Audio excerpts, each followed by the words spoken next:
I've worked security shifts before. Most of the time, it's a boring, thankless job staring at monitors, pacing the same corridors, filling out endless paperwork for nothing more than flickering lights and the occasional jammed lock. That night began no differently. The fluorescent lights buzzed overhead, humming with that faint electrical whine you stop noticing after a while. My boots echoed softly against the polished concrete floors, each step bouncing back from the walls like I was walking inside an empty storage container. The building wasn't abandoned, of course.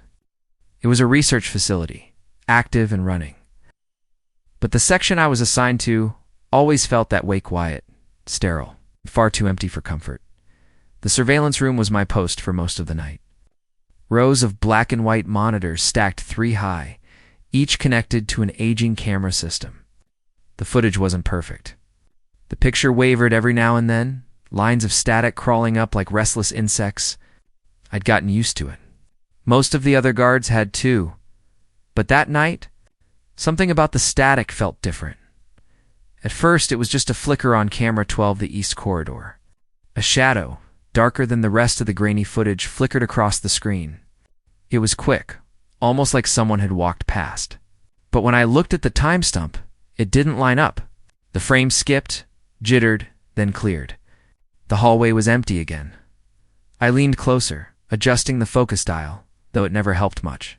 And then I froze. Somewhere in the real hallway outside the surveillance room, I heard it. Faint footsteps.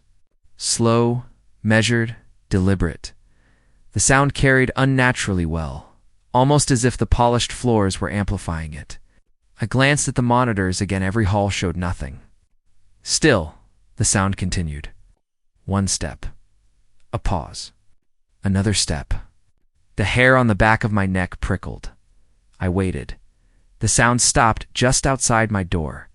My throat tightened. I didn't move. The radio clipped to my vest crackled faintly, though no voice came through, just a low hiss of interference.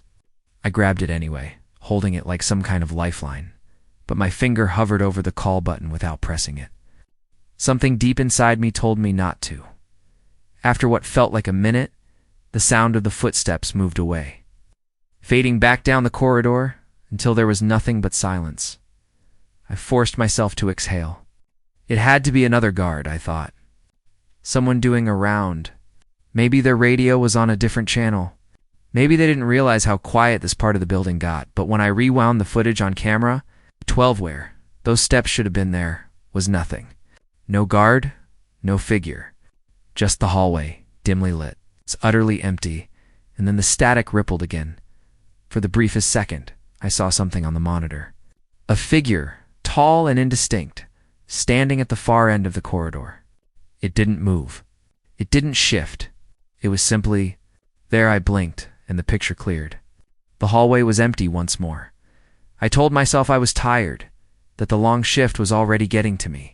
I almost believed it, but deep down, something had already started to gnaw at me, the sense that whatever I saw in that static, whatever I heard in those footsteps, wasn't just some glitch in the system. It was real, and it was close. Asterisk after the static incident. I tried convincing myself I was just tired. Too much caffeine, too little sleep, too many hours staring at cameras, but that explanation started to unravel about an hour later. When I made my sweep through the East Hall was always colder than the rest of the building. Nobody could explain it. Something about the way the vents ran, the draft from the service tunnels below. Every time I walked through there, the air felt just a little heavier, carrying a faint metallic temps. Not strong enough to set off alarms, but enough to notice if you were paying attention. That night, it was worse. My boots rang out against the steel floor panels as I followed protocol, checking each door. Most were locked tight, reinforced slabs of metal with keycard access. Standard procedure. Nothing unusual. Until I got to door 16-B, it should have sealed automatically. Every reinforced door in the hall did. But this one hung open just a few inches, and no matter how many times I pressed the switch, it wouldn't close. The motor groaned half-heartedly, shuddering against something I couldn't see, then slid back open. A rush of air drifted out from the dark space beyond. Cold, sharp, with that same metallic scent tone, at least stronger now. Ozone, like the air after a lightning strike, mixed with the damp musk of concrete. It burned the inside of my nose and clung to the back of my throat. I stepped closer, peering into the narrow gap. The room beyond was pitch black, lights dead, as though the entire sector had lost power. Nothing should have been down there. No experiments. No equipment.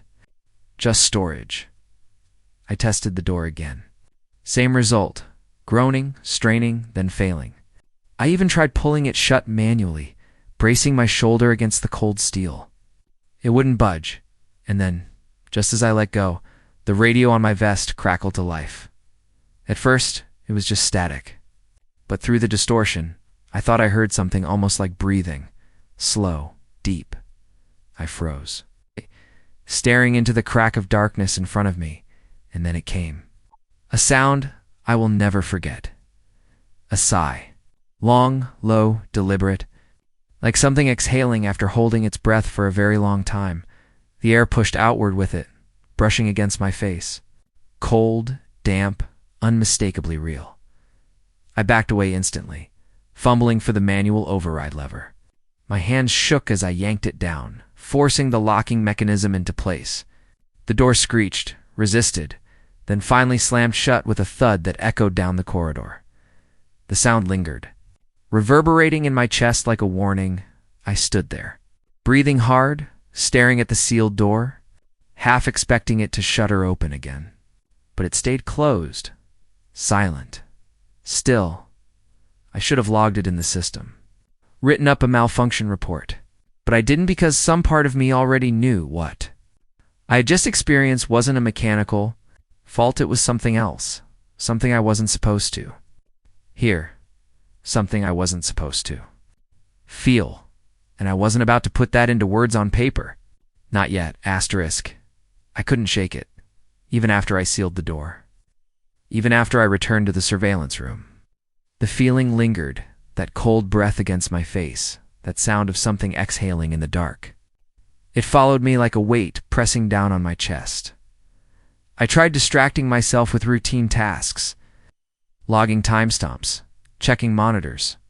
But every time my eyes drifted toward camera 12, the East Hall, I felt that same pulse of dread, like the screen itself was watching me back. Eventually, duty forced me out again. Another round. Another sweep. My boots felt heavier than usual as I turned the corner into the East Hall. And instantly, I knew something had changed. The air was thicker, not just colder, but dense, charged, like walking into a room right before a thunderstorm. Every step forward made the hair on my arms prickle. The hum of the overhead lights was louder here, droning like an insect trapped in my skull, and then I noticed the echoes. Normally, footsteps in the hall bounced back sharp and quick against the concrete and steel. Tonight, they came back, delayed a half-second slower. Almost like someone was walking just behind me, mimicking my pace. I stopped. The echo stopped too. I started again. The echo followed, but this time it didn't match perfectly. My steps were quick. The echo came back slower, offbeat, wrong. The sound was so faint, it made me second-guess myself. I spun around, flashlight beam cutting through the hall. Nothing, just the sterile walls. The long stretch of corridor doors sealed tight on either side. But the moment I turned back, I felt it. The hall itself seemed to shift. Not physically, but perceptibly, like it had inhaled. The air moved in a subtle push against my skin, brushing my face and arms as if the walls themselves had lungs. I froze. Standing dead center and listened, it came again. A faint, almost imperceptible rush of air like the hallway was breathing. I don't know how long I stood there. A minute, 5? My ears strained so hard they started to ring, but I couldn't pull myself away. My body knew before my brain did. I wasn't supposed to be here. Then dash movement. Not in front of me, but in the glass observation panels lining the left side of the hall. Something shifted in the reflection. I snapped my head toward it. Nothing, just my flashlight beam, shaking slightly in my trembling hands, but in the corner of my eye, in that fraction of a second before I turned, I could have sworn I saw it something tall, indistinct, sliding behind the glass, and when I looked closer, pressing myself to the panel, all I saw was an empty chamber. Dead monitors. Silent machinery. No movement. Still, I couldn't shake the sense that I had just caught something in the act of retreating. Something watching me, slipping back into the dark before I could truly see it.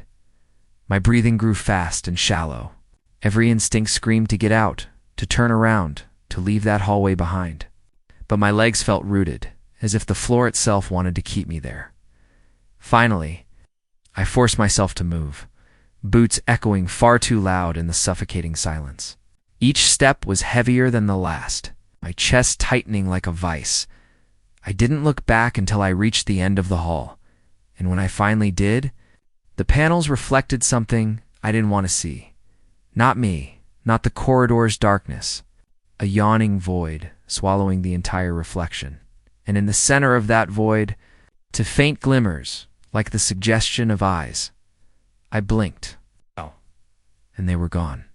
But I knew whatever was in this place wasn't just watching. It was waiting.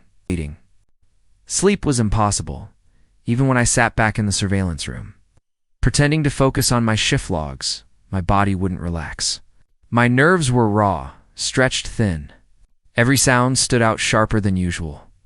The low hum of the fluorescent tubes, the faint whir of the ceiling vent, even the distant rumble of the generators below the facility. But there was something else now. It started faint, almost too quiet to notice, like the whisper of air moving through the ductwork. I thought it was just the ventilation system struggling against the cold in the East Hall, but the longer I sat there, the less it sounded like machinery, and the more it sounded like voices. I told myself it wasn't, that I was imagining it. But soon, the rhythm became undeniable.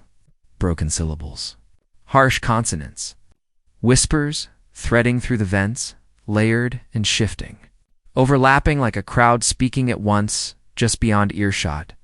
I tried to ignore it, scribbling half-hearted notes on the log sheet, but I kept glancing up at the vent in the corner of the room.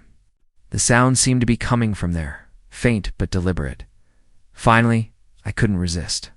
I stood, dragging the chair legs across the concrete, and climbed onto the desk beneath the vent.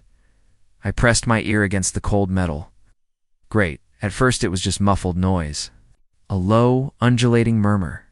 But then clearer now words began to cut through. Not in any language I recognized, but arranged with intention. A rhythm, a cadence, the rise and fall of voices repeating the same fragments over and over again. Like a chant that had no beginning and no end. And then, through the chaos, I heard something unmistakable. My name, clear as day. Spoken in my own voice, the sound froze me in place.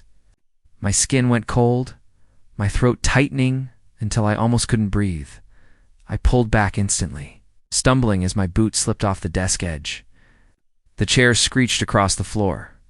I stood there staring at the vent, heart pounding so loud I thought it might drown everything else out. But the whispers didn't stop.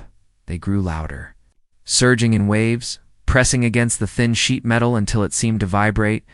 I clamped my hands over my ears. But it didn't matter. The voices were inside me now, echoing against the back of my skull, sliding down into the cracks of my thoughts. I staggered back, trying to steady myself, and that's when the lights flickered. For half a second, the room plunged into shadow, and in that split second of darkness, I saw them. Not in the room. Not physically, but burned into the inside of my eyelids when the light cut out.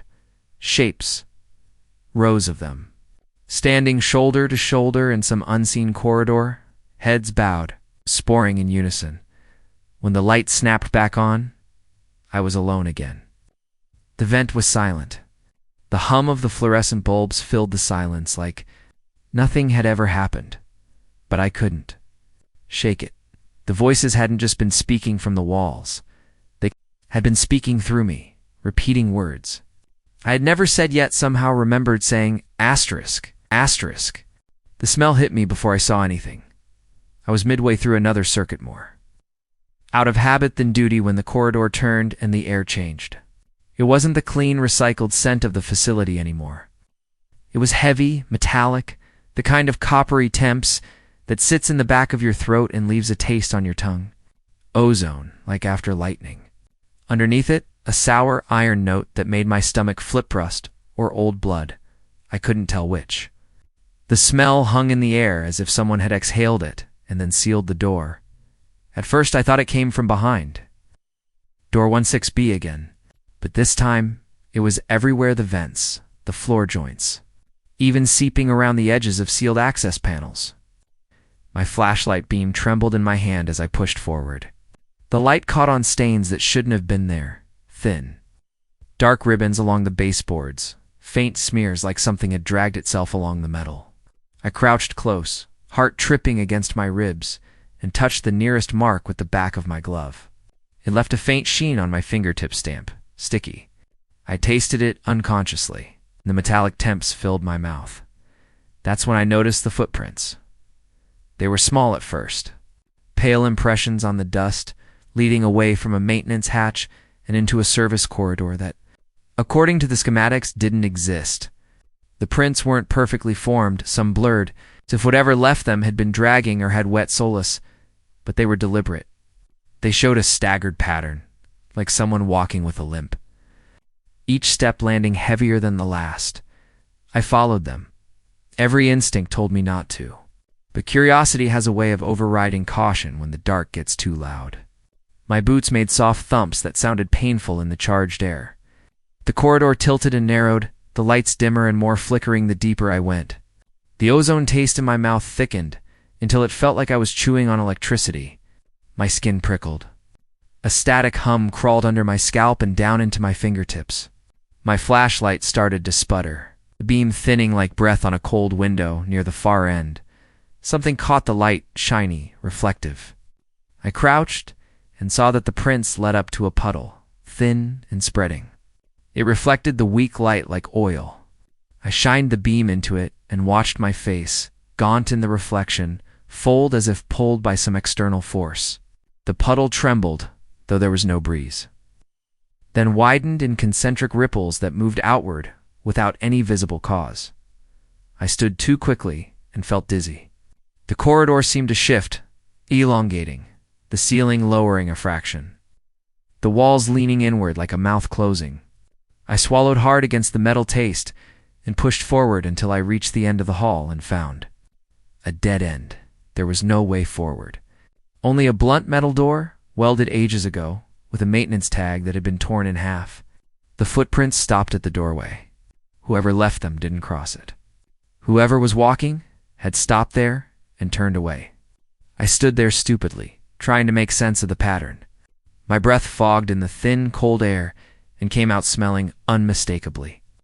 Like rust, as I turned to leave, something squelched beneath my boot. The sound was loud and obscene in the small corridor. I froze and looked down. The print beneath my sole looked fresher than the other's, darker, as though the substance that had left it had only moments before been wet. I scraped at it with my fingernail. It came away in a sticky, reddish smear that stained my glove. Panic rose like a tide. I should have left then.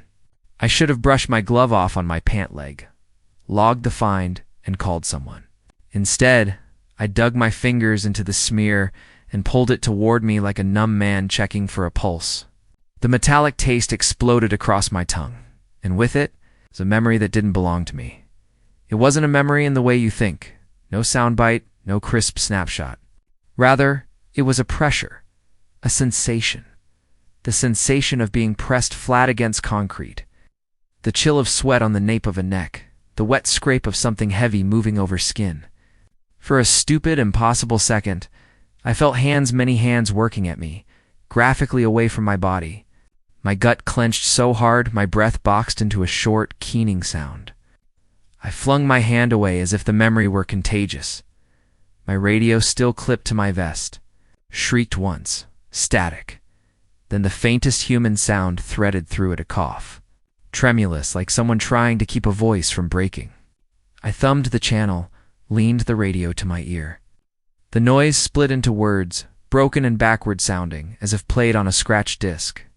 but underneath it, clear as the whistle of the ventilation, was a name. Not mine this time. Another name. A name I recognized from a personnel roster taped to a locker back in the surveillance room. My stomach dropped. I had seen that name in the logs a dozen times. She had worked nights here months ago, medical tech left under unclear circumstances. Her file had a note transferred to other sites, supposedly. Only the face that accompanied the name in my memory was fresh. Pale eyes like a shuttered window. I followed the new sound. Down another branching service tunnel that smelled more sharply of ozone. The metal ladder at the end groaned like a living thing as I climbed up into a maintenance shaft that exited into a loading bay I'd never seen in the building plans. The loading bay was dim, enormous, and smelled like a storm had been bottled and left to ferment. A single pallet sat in the center, covered with a tarp mottled with dark stains. The lights above hummed a frequency that made the back of my teeth buzz. It should have been empty. It wasn't. Under the tarp, something moved. Not a twitch. A deliberate shift, like someone turning over under heavy blankets. My body remembered the rules of the facility. Report anything unusual. Retreat if confronted. Call backup. I remembered them and ignored them in the same heartbeat. I yanked the tarp free. There was nothing to look at, no body, no equipment. Just a row of empty, dented metal crates, stacked and labeled with dates that meant nothing to me. The stains on the tarp, however, were fresh. They glistened in the flashlight beam. I touched one finger to the edge of a smear and tasted the same metallic temps immediately. The smell seemed to thicken until the very air felt like it had weight and colored. The room turned a faint rust hue in my mind. Something clanged in the far corner. Not metal on metal, but a hollow, resonant sound, like a bell rung through old teeth. I swung the beam around and saw, high on the wall, a small hatch that must have been an old ventilation port. It was ajar. Air moved through it like a slow breath. Then I heard it soft right behind me. The wet, labored breathing I had been told never to mistake for anything human in reports from other facilities. It was close. Too close. Fingers long, colder than any human fingers I'd ever felt, brushed the back of my neck. The sensation wasn't painful. It was just there, a pressure. A knowledge that something had reached me and cataloged me and decided. I was a curiosity. I swung around. Nothing. The loading bay was empty of bodies, but full of sound, the drip of condensation, the far hum of a forgotten generator, the intermittent sizzle of something electrical failing. The breathing continued as if painted on the air. My skin crawled. The rust taste in my mouth bordered on nausea. I swallowed it down and found my throat worked mechanically as if on autopilot. I ran my boots, slammed on the floor, and the metal prints left in dust behind me were filled with fresh, wet smears with every step. The air seemed to push back now, viscous, resisting me, as if the hallway itself did not want me to leave. Behind me, close enough to hear it, was the sound of something moving in time with my steps. Not my echo this time. A step for step that came from everywhere at once. By the time I burst back into the East Hall, chest was heaving and my palms slick with the metallic smear. The fluorescent lights flickered, then steadied. The smell remained dense and omnipresent. I turned toward where? Door 16B should have been toward the place that had started this in, saw that the metal had a new stain. A smear across the seam like fingers had shoved through and dragged outward. It looked like a handprint, elongated and wrong. I should have called for help. I should have documented it. I should have done the thing you do when faced with evidence you can barely rationalize. Snap a picture, make a report, be clinical. But the camera on my phone stared back at me as if it had been drained of battery. The screen went black, then lit up with static. And in the middle of the static, for the fraction of a second, my display showed my own face. Then it showed someone else's. I heard the whisper then soft and so close it felt like breath on my earlobe say, in a voice I recognized but could not place, "Don't leave." I didn't listen. I ran toward the surveillance room, toward light and monitors, and the comparative safety of recorded images. But the images on the monitors had changed. They no longer showed orderly corridors. They showed places I hadn't seen, angles that suggested the building had rearranged itself.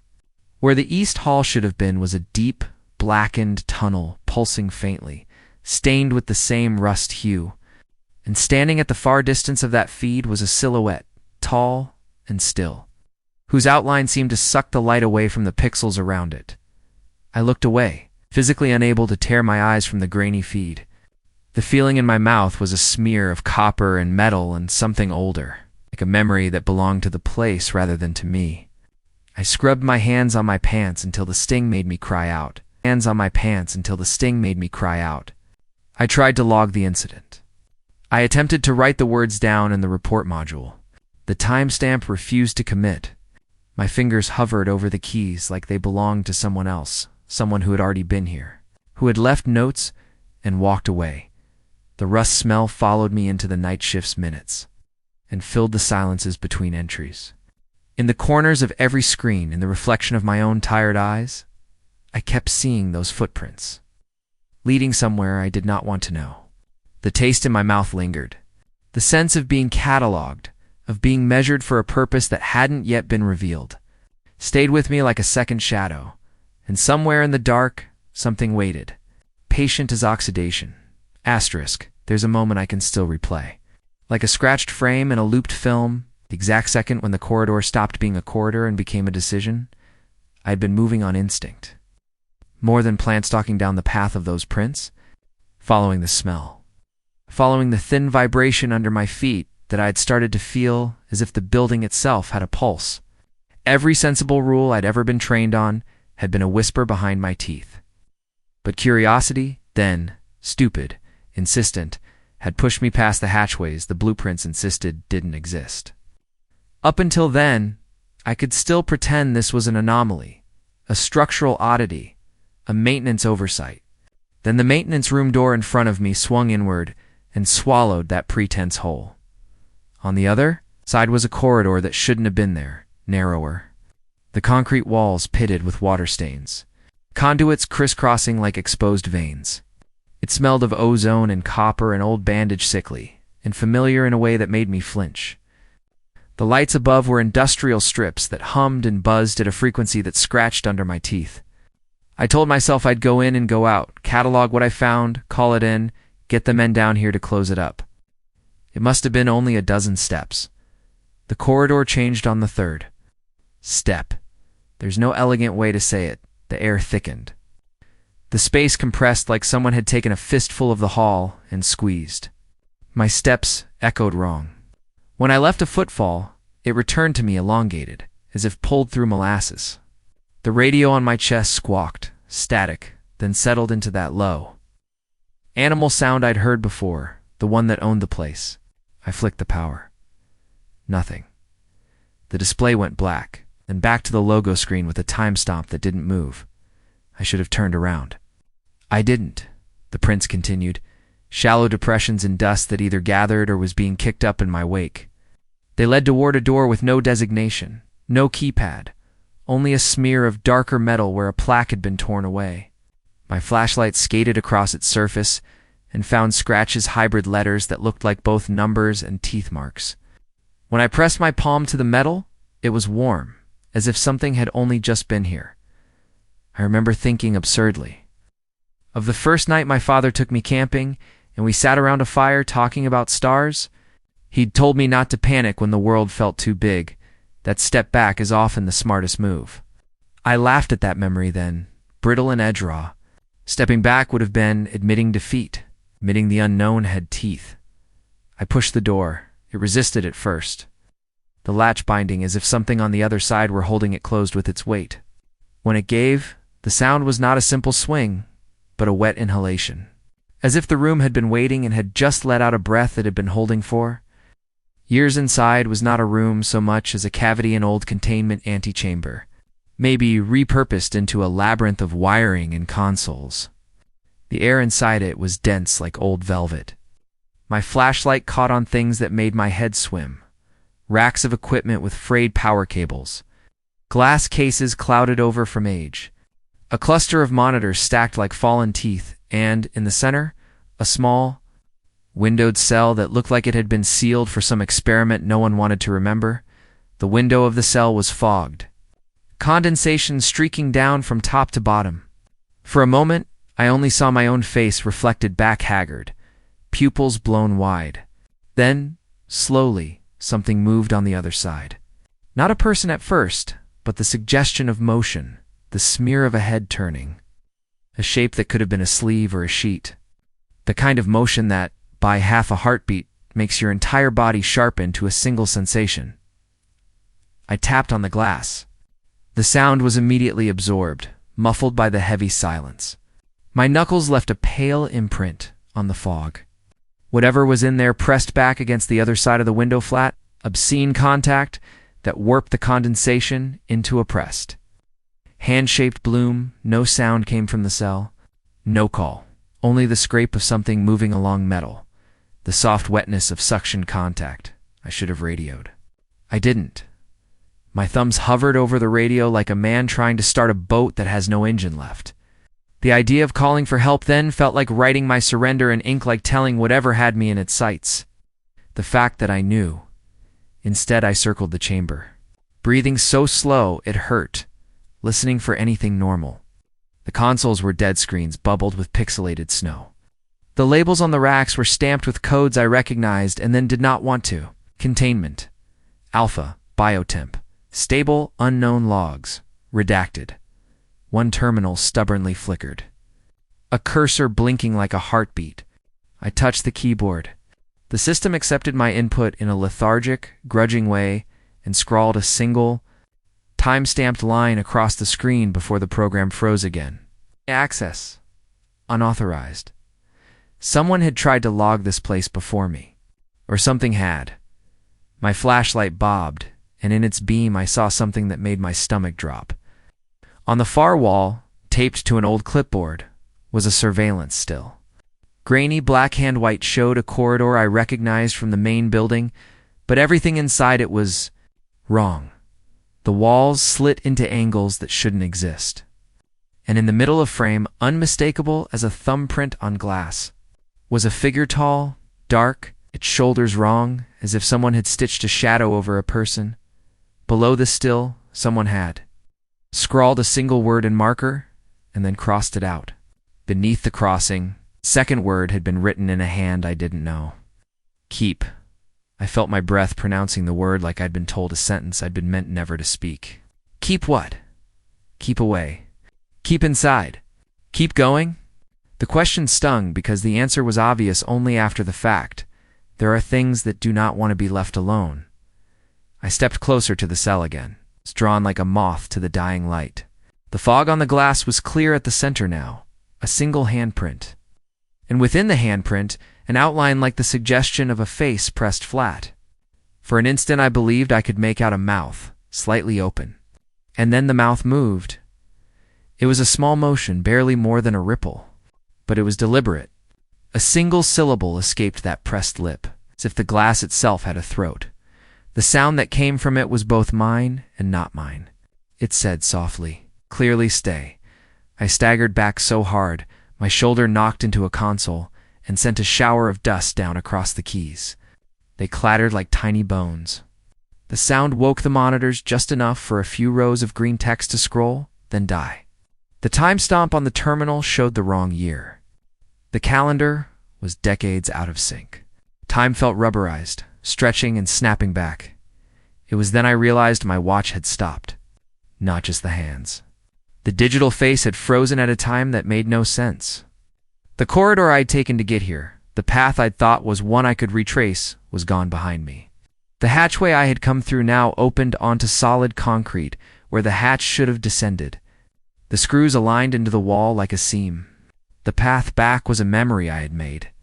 Panic slid up my chest. For the first time that night, fear was no longer theoretical or atmospheric. It was a precise, animal thing pressing at my throat. My mouth filled with copper again. I thumbed the radio until my knuckles blistered. Static. My phone was a dead slab. The lights above me hummed and then dimmed until the room was lit only by the fragile circle from my flashlight. At the edge of that circle, the shadows gathered like insects. They didn't move in a conventional way. They pooled, thickened, and seemed to listen. In the reflection of the glass cell, behind the fogged imprint, I caught sight of myself one final time, and in that reflection, further back than I was, there was another figure standing with me. It was the same shape I'd seen in the surveillance still, only now, closer, it leaned its head as if to listen. There is a particular kind of knowledge that settles when you realize there is no exit. Not for you, not tonight, maybe not ever. It's a cold certainty that arrives as a physical presence, as if room and lungs and time had conspired to squeeze the possibility of leaving from you. That certainty is what made me move differently then. Not the sudden electricity of fight or flight, but a slow focus of the mind. An acceptance that the path forward was through whatever lay beyond the cell window, not around it. The prints outside the door, the handprints on the glass, the crossed-out keep, they all become a map.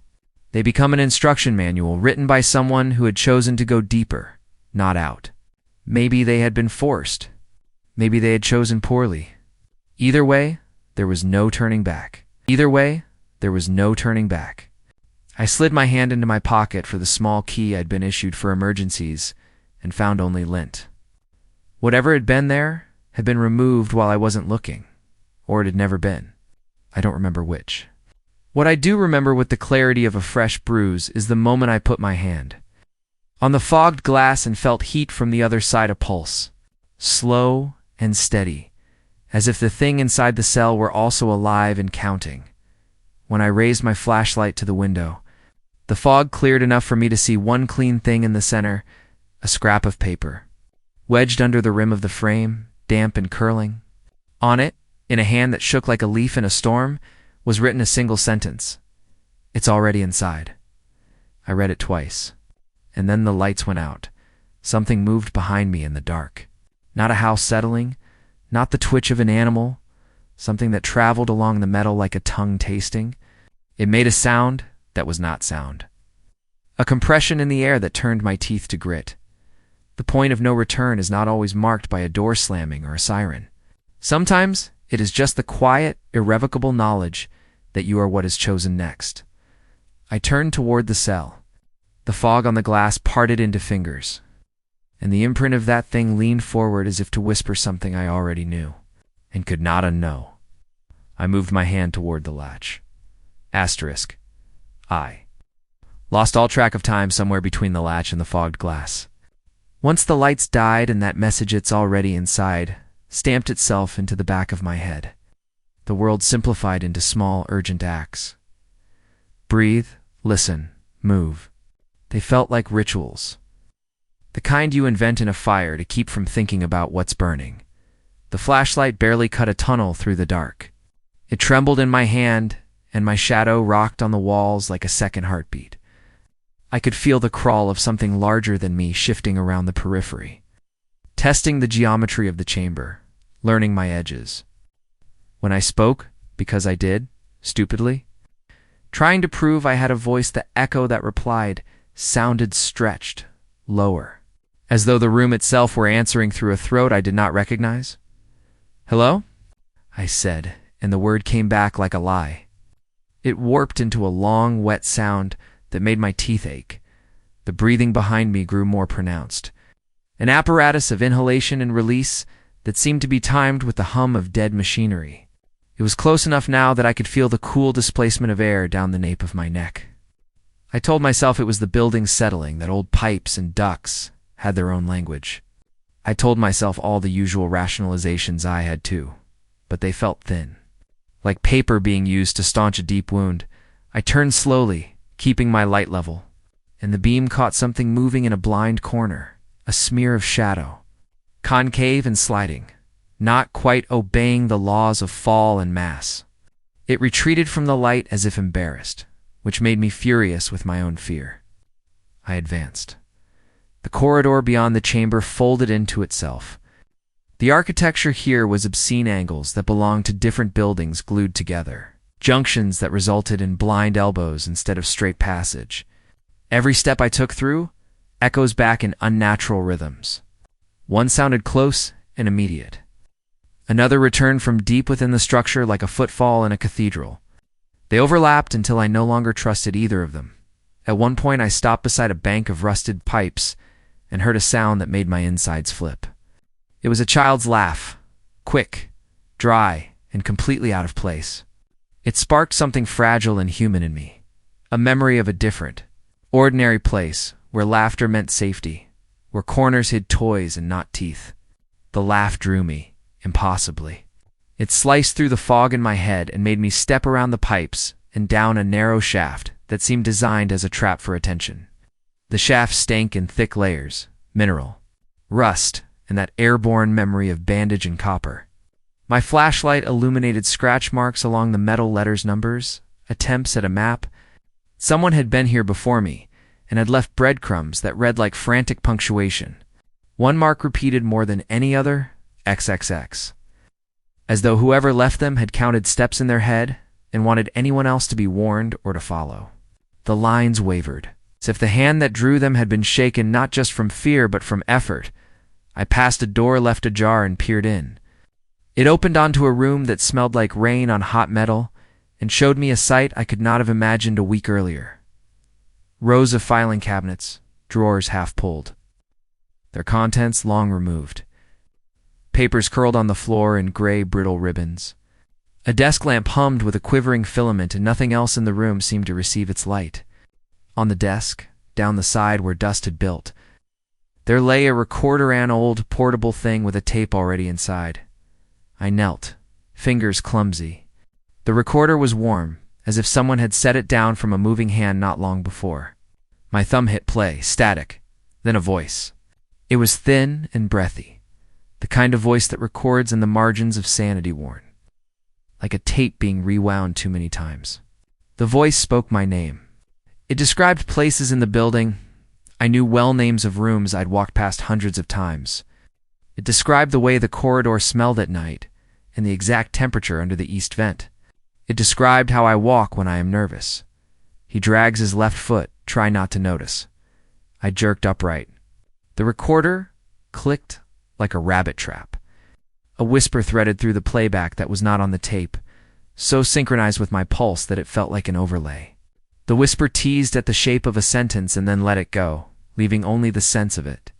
We keep echoes. They keep us. I must have screamed then, because the sound of it ricocheted off the metal, and for a second there were too many reflections. My voice. Their recorded voice, a chorus of stale, unused syllables that felt like accusation. The light above me snapped, once, twice, on and off, and the room folded into a strobe of memory in motion. When the light came back steady, the tape had stopped. I staggered from the room, pulling my jacket tight around my torso, the false armor of fabric, but the chill from the corridor burrowed into me. Ahead, the hall branched into a place where the air no longer seemed to have mass so much as intent. The feeling of being watched had become a world-building force. It altered the way sound collected around objects. It changed how light was swallowed by the corners.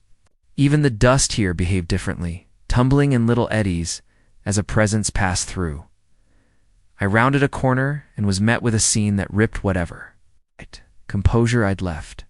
The wall opposite was a collage of Polaroids, the kind of instant pictures people used to tape up in dim rooms to remember faces. Faces stared out at me, paper flat and terrible in their ordinariness. Maintenance techs, researchers, people who had once idly smiled for the camera. Most of the photos were on their edges, browned and curling.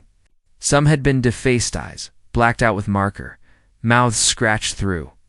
On a few of them, a handprint had been pressed directly into the emulsion, leaving a smear that no ink could have made. My stomach sank as I recognized one of the faces. It was the technician whose name I had read in a log months ago, listed as transferred. Her eyes in the photograph were bright, alive. On the glass of the cell she had once been pressed. Here the paper had been pressed and kept. Beneath her picture someone had written a time and then circled it. Beneath that, in a hand I didn't want to match to anything I knew, were the words, "She waited for someone to come back for her. No one did." The echoing increased, then flooded like a rising tide. It came not as sound so much as an internal translation of pressure, an idea that something, whatever presided over this place, liked the shape of waiting. It preferred it. It fed when people left doors open. My flashlight, a fried little sun in my palm, started to stutter. In the faltering light, the collage moved. Not the paper, but the face's tiny excursions of motion, the suggestion of breath behind the glossy surface. One by one, the photos shifted, each tilt a shallow nod.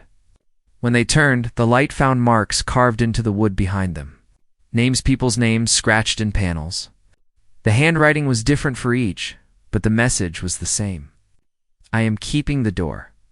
I realized with a cold clarity that the prints I had been chasing were not footprints leading outward, but signatures drawn inward, like a ledger. The corridor wasn't a path. It was an inventory. A counting room. Asterisk panic is funny. It can either push you forward or make you crumble as it presses. Mine drove me onward. I wanted out, wanted to run back to the surveillance room, and light and recorded reality and the mindless hum of the fluorescent tubes that matched the rhythm of a functioning building. I wanted anyone. I wanted to tell someone, make my voice share its burden. Instead, I found a window. I slid my hand into my pocket for the small key I'd been issued for emergencies and found only lint. Whatever had been there had been removed while I wasn't looking, or it had never been. I don't remember which. What I do remember with the clarity of a fresh bruise is the moment I put my hand on the fogged glass and felt heat from the other side a pulse, slow and steady, as if the thing inside the cell were also alive and counting. When I raised my flashlight to the window, the fog cleared enough for me to see one clean thing in the center, a scrap of paper. Wedged under the rim of the frame, damp and curling, on it, in a hand that shook like a leaf in a storm, was written a single sentence. "It's already inside." I read it twice. And then the lights went out. Something moved behind me in the dark. Not a house settling, not the twitch of an animal, something that traveled along the metal like a tongue tasting. It made a sound that was not sound, compression in the air that turned my teeth to grit. The point of no return is not always marked by a door slamming or a siren. Sometimes it is just the quiet, irrevocable knowledge that you are what is chosen next. I turned toward the cell. The fog on the glass parted into fingers, and the imprint of that thing leaned forward as if to whisper something I already knew and could not unknow. I moved my hand toward the latch asterisk. I lost all track of time somewhere between the latch and the fogged glass. Once the lights died and that message, "It's already inside," stamped itself into the back of my head, the world simplified into small, urgent acts. Breathe, listen, move. They felt like rituals. The kind you invent in a fire to keep from thinking about what's burning. The flashlight barely cut a tunnel through the dark.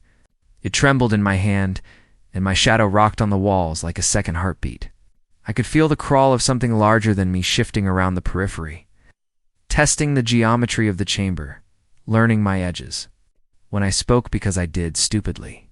Trying to prove I had a voice, the echo that replied sounded stretched, lower, as though the room itself were answering through a throat I did not recognize. "Hello?"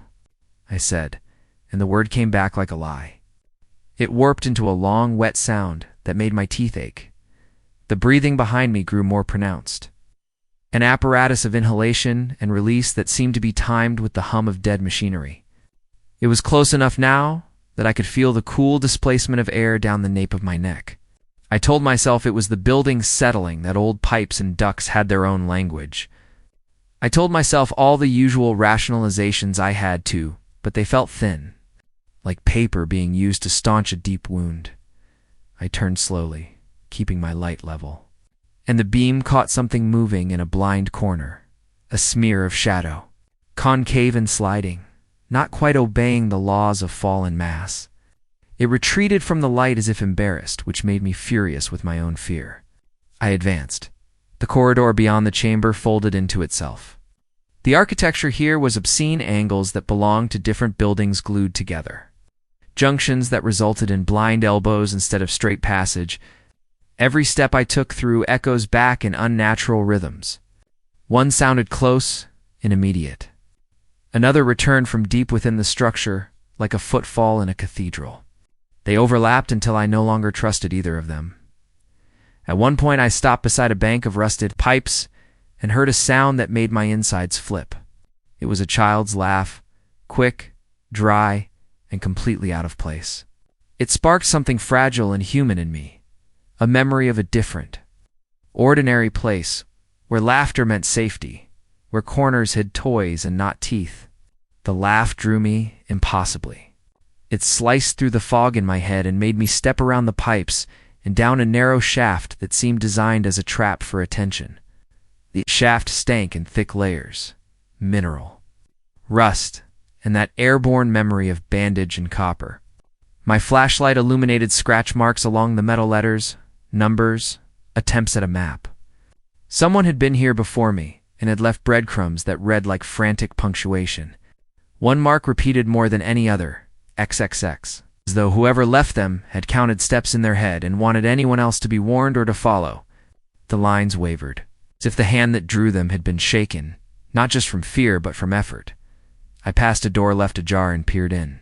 It opened onto a room that smelled like rain on hot metal and showed me a sight I could not have imagined a week earlier. Rows of filing cabinets, drawers half pulled, their contents long removed, papers curled on the floor in gray brittle ribbons.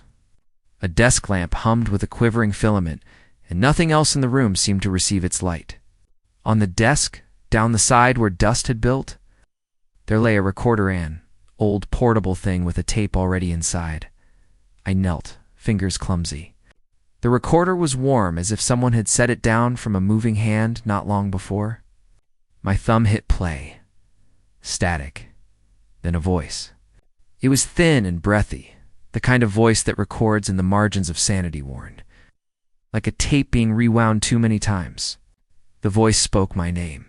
It described places in the building I knew well, names of rooms I'd walked past hundreds of times.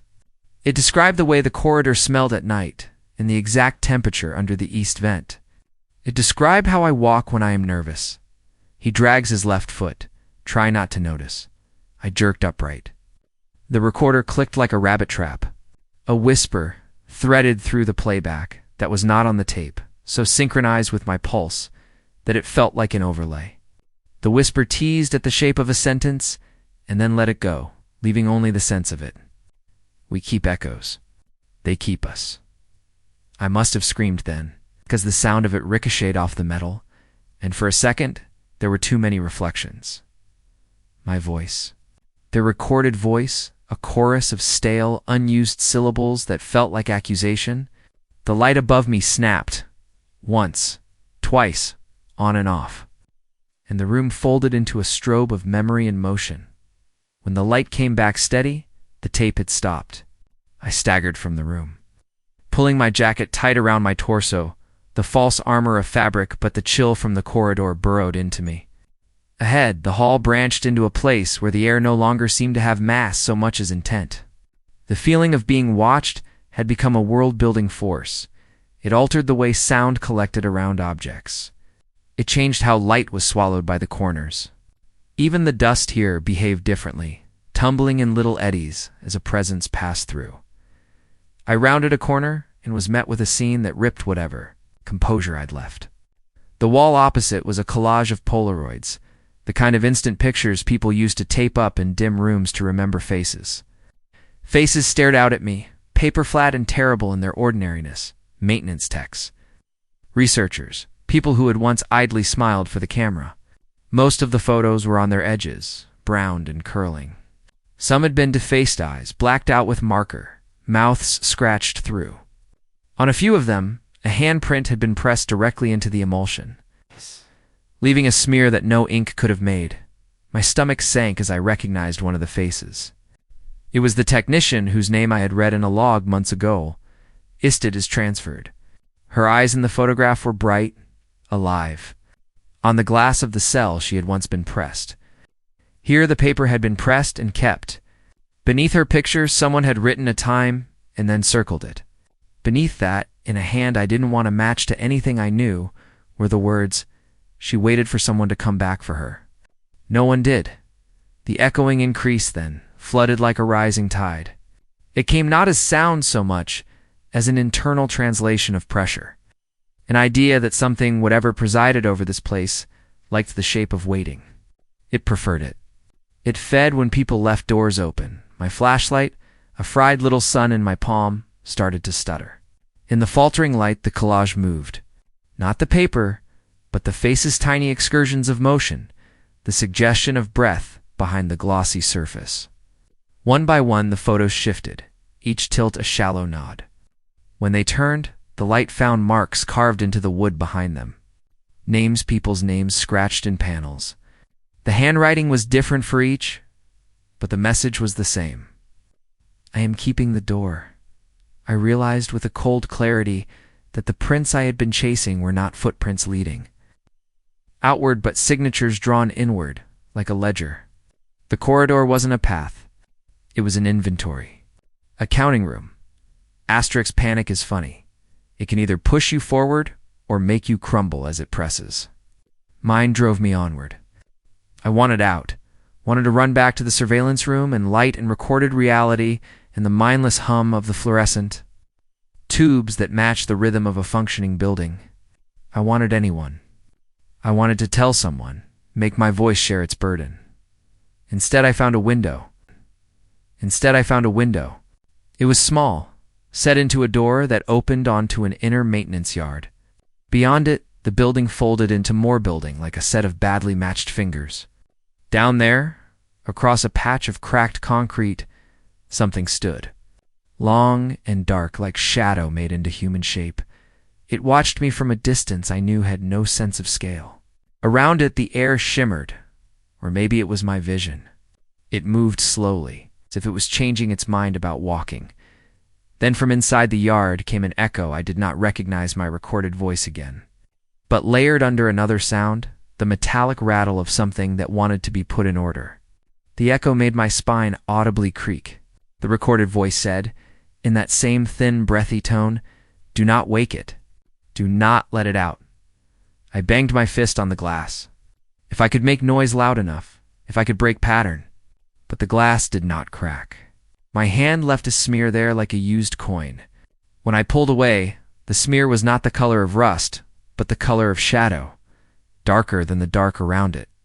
It clung to the pane, and then, in the dim light, it pulled its edges inward until it was gone. Behind me, something moved with more deliberate weight.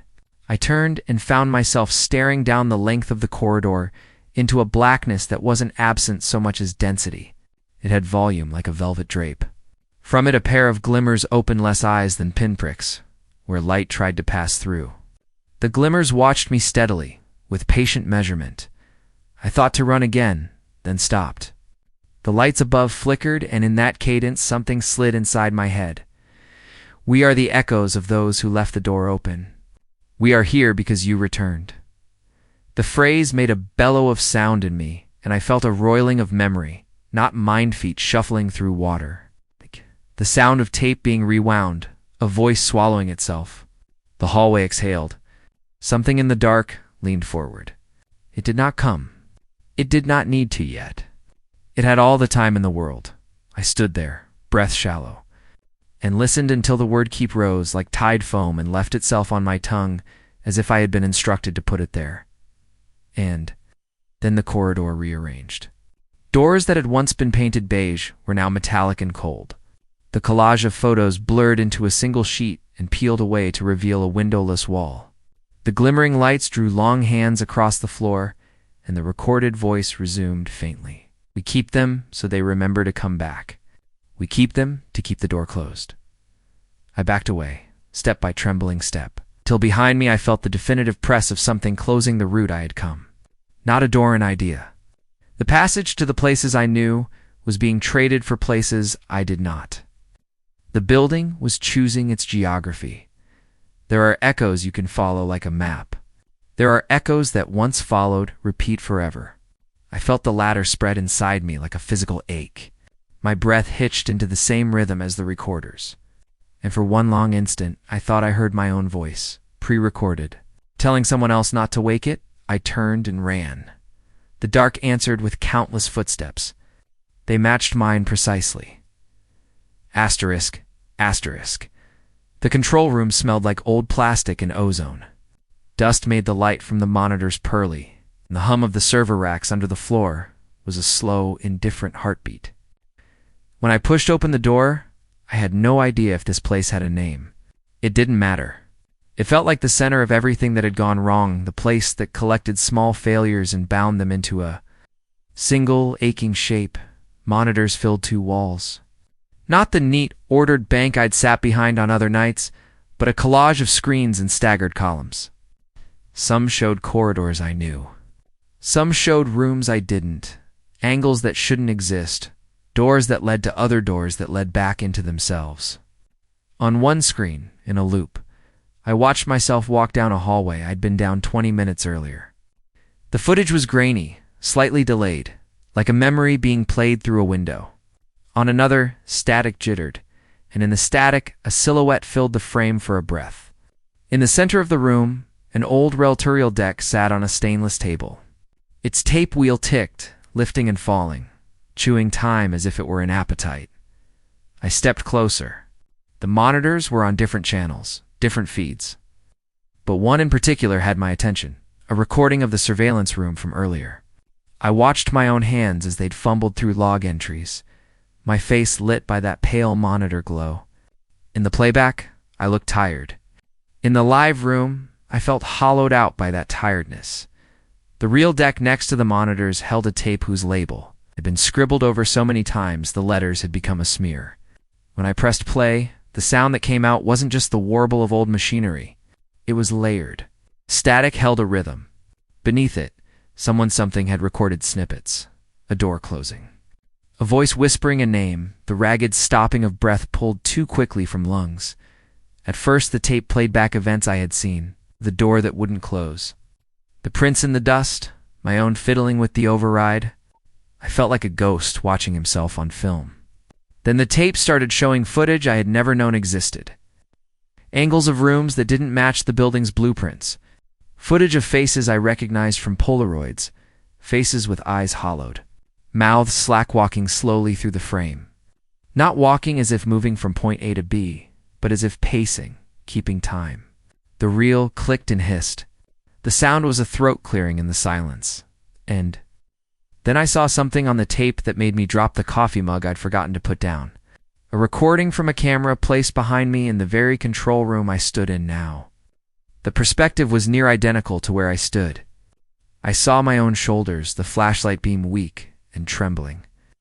And then, as the camera panned, it found the doorway behind me and, on the other side of that open door, something was looking in. The thing wasn't a silhouette this time. It had edges not quite human, as though someone had cut the idea of a person from velvet and posed it to stare. It didn't move early on. It watched me from the other side of the frame, with the patient slowness of something on. A schedule. I could feel my heart in my throat. The reel spun on. The screen with the rear camera feed advanced. And in the playback, I watched myself turn toward the sound slow, the motion dragged like viscous oil. I heard my voice on the tape. A half-formed question. Who's there? On the playback, after my question, something that was not on the live room spoke. It didn't use the same cadence as human speech. It came like the click and release of Suction 3's small pops in quick succession, and then a low, extended hum filled the tape. The hum matched the deep frequency I'd been feeling in my teeth for hours. When I heard it in real time coming from the speakers in the room, it pressed my molars together and made me see little sparks behind my eyes. Asterisk, the footage continued. The camera behind me recorded a subtle shift. The thing on the doorstep, Piff, calling it a doorstep, was the right language leaned closer to the frame. The shape of its shoulders changed like fabric draped over bone. Then the screen went black for 3 seconds. When it came back, the camera angle had shifted. It panned past the door into the long corridor beyond, revealing a new scene, not the corridor I remembered, but one flooded with wet footprints leading away into a darkness that wasn't just lack of light, but a color. A lack of thingness that made depth impossible to judge. I spun in the room, nothing. The door behind me stood open to the same corridor I'd come through. My flashlight's circle of light only showed familiar scratches on the floor and the thin smear at the seam of the door that now seemed to breathe slightly as if a bellows lay inside the metal. There was no shape in the doorway. There was only the suggestion of a place where presence might be. Asterisk, the tape moved me deeper. Audio overlay caught a voice that, at first, I thought belonged to me. It was my voice reciting a sequence of numbers, a keypad code maybe, or something else entirely. Then the tape added an offset. My voice spoken backwards, faintly under the forward speech, like a recording left on a loop. At the end of the loop, another voice joined, one low and velveteen, more felt than heard. It spoke a sentence that sliced me cold. "We keep recordings in case they forget how to leave." I didn't know if I was the one forgetting. Asterisk. On another monitor, a different feed flicked to life. It showed a small control station. I'd seen earlier in the building plans an auxiliary log room that men used to leave messages when the main servers were down. In the feed, a hand my hand slid a cassette into a smaller player. The hand pressed record. My voice filled the tiny camera's feed. "If anyone finds this, tell them," and then a cut. The tape showed the hand pressing stop and then backing away. A note on the desk read, "Last message, do not rewind." The reel slowed. The hum on the tape modulated like a throat clearing. Then something else happened. The speakers around me picked up a faint flange distortion, the sound of a door closing. It was not the door to the control room. It was the sound of many doors closing at once, the kind of layered thud that suggested a mass movement across a building. Somewhere in that consonance I heard my name broken into syllables and replayed like a scratched song. The tape's cadence shifted from documentation to imitation. It no longer recorded but performed me. It no longer recorded but performed me. A light on one of the consoles blinked red. Our log. Unresolved. The cursor on a dead terminal blinked once and then typed of its own accord. Characters appearing as if an invisible hand pressed the keys. Do not speak. My mouth opened. The air felt thick, full of wet paper. I wanted to shout, to be heard, to break the pattern. Instead, I found myself stepping forward to a small handheld recorder on the edge of the Taboola thing, like the one-eyed. Heard in Chapter 7 and I felt the irrepressible urge to press record. To make a trace. To leave something behind that proved I'd been here. It felt like some last honest thing to do. I thumbed the record button. My voice came out of the speaker, thin, raw. I don't know who will hear this. If you can hear it, I stopped. My throat was a dry cinder. My hand shook. I kept talking because how do you stop telling a story when you are inside it? And I told the little machine what I had seen and smelled and felt. I told it about door 16B and the footprints and the vents that whispered my name. I told it about the reel that showed me like a replay in the cell with fogged glass. I told it about the note. It's already inside. The tape hummed under the words. Somewhere in the bulk of monitors, a feed showed my face watching my own lips move across the microphone. I listened to my words come back to me recorded, and then, as I described the sound I'd heard on the tape, 3 suction pops, followed by a hum. The speaker in the recorder played that very sound in perfect time, though I had not pressed play. The room answered its own statement. The recorder punched the air with the same 3 pops, and then the hum. It sounded like someone imitating the world. It sounded like a mimic. I swallowed hard enough that it hurt. "Who?" I whispered toward the door, toward any aperture that might harbor an answer. The answer came not from the door, but from the recorder. My voice, recorded seconds earlier, said, in that same exact cadence, "If you can hear it," and then it continued in a voice that was not mine, or rather a voice that was mine overlapping with something else, layered until the edges blurred. "Stay. Keep the door. Do not let it out." My skin went hot and cold at once. The tape in my hand was recording something I had not yet said. My own voice told me to stay. The monitors around me flickered, and the silhouette that had hovered in that first feed moved with deliberate grace across the other wall screens, climbing the frames like a set of hands pulling itself through a picture. I backed away, and threw myself to the nearest console, slamming my shoulder into the metal and sounding like a man who had shed dignity along with breath. The lights in the room dimmed slowly, not like a power failure, but like the deliberate closing of an eyelid. The hum rose to a frequency that made the skin behind my knees tingle. I had the ridiculous, unstoppable thought. The story was over. I had recorded my ending. It would be there for some other guard to find. But the reel kept running. The tape was infinite. Feed after feed replayed the same loop, interspersed with new frames. My hands from just moments before reaching for the recorder. My face as I looked up, the corridor beyond the door with footprints that led not away but inward. On the floor by my boot something glittered faintly. A small strip of magnetic tape, a dark ribbon like the unspooled memory of some machine.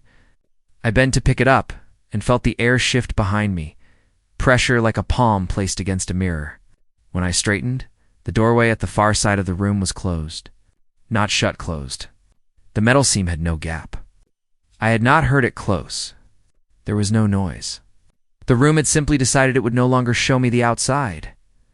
I found myself laughing then, short and sharp, not with joy but as a sound to fill the space inside my chest. The recorder in my hand clicked its tape and the small display blinked. 0 hours, 12 minutes, and 17 seconds. The reel on the table spun, slow and patient. The monitors showed a static frame that had not been there before. A view of the surveillance room from the ceiling. A perspective I did not recognize. In the grainy distance of that feed someone else, someone who looked like me but a version worn and wet moved toward the camera and then looked up. The figure raised their hand to the lens as if in a benediction or a farewell. The motion was slow, indulgent. When the hand left the grain, the camera feed ruptured into snow. In the static, the tape caught one last sound, a soft click, like a latch being engaged. The recorder in my palm had recorded my breaths. They were ragged. They came back to me amplified in the speakers until my lungs sounded like machinery. Then, over the hiss, the tape picked up something impossible. A whispering chorus. A thick layering of voices all speaking not words but the sensation of a phrase come back over and over in different pitches, until it was not a phrase, but a weather. The last thing I remember, beyond the looping images and the reel's patient teeth, was the sound of the recorder playing my own voice back to me, finishing a sentence I had meant to leave incomplete. If anyone finds this, tell them, and then, very clearly and with a voice that felt like a shadow moving across skin, a voice that was not mine, finished the thought. Do not reopen it. The lights went out then, with a softness like someone closing a book. The server hum died like a snuffed candle. The monitors flicked to black one by one, as if someone had reached in and pinched them off. The last thing the dark held was the echo of the reel, slowing to a stop and then, impossibly, the faintest sound of something clicking shut, a sound like the final snap of a lock being engaged. When I opened my eyes, light found me from somewhere I did not know. It was not the fluorescence of the facility. It was a thin, cold beam that seemed to come from inside the metal itself. My hands still gripped the recorder. The tape in it had wound down a little further. The display showed 0:12:18. My phone, long dead in my pocket, buzzed once. A message scrolled across the blank glass in simple, clinical type, log received. Thank you. File complete. I don't know who the message was for. I don't know who it was from. The recorders in the room had kept a perfectly neat ledger of my actions and then done something else with them. I wanted to leave. I reached for the doorknob and found cool metal beneath my palm. The handle turned. On the other side of the door, the corridor lay like the place I had first known. The smear on door 16B was the same as I'd seen earlier, an elongated handprint, as if a glove had been pressed and torn away. The footprints led out, as if someone had walked away, not inward at all. I took one step forward. A sound soft as a finger across skin brushed the back of my neck. And where the breath touched me, it left a memory that was not mine. The certainty of a presence waking after a long sleep. The patient hunger of walls that had learned to keep things. I felt the memory settle like sediment into the bottom of me. I stepped out into the hall and started to walk. Behind me, the recorder still clicked. The reels somewhere in that control room kept turning. The last file in. The system bears my voice and ends on a note that I swear I never recorded. If you ever find it, if someone ever pushes play no to things. First, the building listened. It keeps recordings. It keeps notes of who comes and who goes. Second, and this is the part I cannot bear to say aloud, the voice that finished my sentence on the tape, the voice that told me do not reopen, it is not asking to be kept out. It's asking to be kept in. I left my badge on a console. I walked out. I walked because there was nothing left to do but leave the place room to contain what it intended. When I finally made it outside, the cool night air tasted like nothing. The sky above the facility had that washed, indifferent look of a photograph. I pulled my jacket tighter and glanced back once. The building's windows were dark, blank eyes that watched without reflex. I should have gone straight home. I should have filed a report. I should have called someone. I did none of those things. I put the recorder in a drawer of my kitchen and shut it. The tape wheel wound on slowly when I thought no one was looking. At night, sometimes when the apartment is very quiet, I hear a faint, patient noise like a machine winding. I tell myself it's an appliance, a neighbor. I tell myself 1,000 things to stay sane. 2 nights ago, my phone lit up with an email. The subject line read, "File complete." The body of the message had a single line. "We stored IT safe. Thank you." There was an attachment. I did not open it. This is my final note. My voice is thin and scraped. My hands shake as I write. The last thing the recorder captured before the file ended, before the reel in that dark room snapped into stillness. It's not the sound of a door sealing or a shape stepping. It was the softest, almost affectionate whispered syllable. A closeness that pressed into my ear like someone placing their mouth against skin and sharing a secret. It said only this: come back. I do not know what that comeback meant. I do not know whether it is a command, a memory, or an invitation. I only know that for the rest of the nights that follow, I keep hearing echoes my voice. Other voices saying, "Do not reopen it," and then underneath, a second tide. "Come back. If you ever find my recordings, listen carefully." The answers are layered. Sometimes the warning is the same sound as the lure. I don't know which one I recorded for. I don't know which one will listen. I don't know anymore whether the door is outside of us or inside. The recorder in my drawer clicked one more time last night. The tape rolled forward a fraction. When I lifted it and peered at the thin black ribbon, a fingertip of something had caught the edge and made a small tear. Something had caught the edge and made a small tear. The file on my phone remains marked complete. The reel in that room, if it still exists, turns on without my hand. The last recording continues long after I stop. Speaking, it waits. It remembers my name. It remembers your name too, it says. Softly, "Come back." And then it says, "Do not reopen it." The two phrases hang together like breath held and released.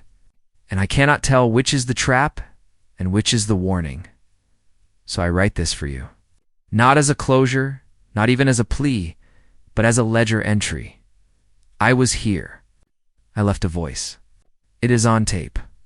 If you listen, listen for where the voices overlap, and decide which one you will trust. When you choose, choose carefully, because the building remembers every door left open, and the recordings keep everything that returns. End of file for now.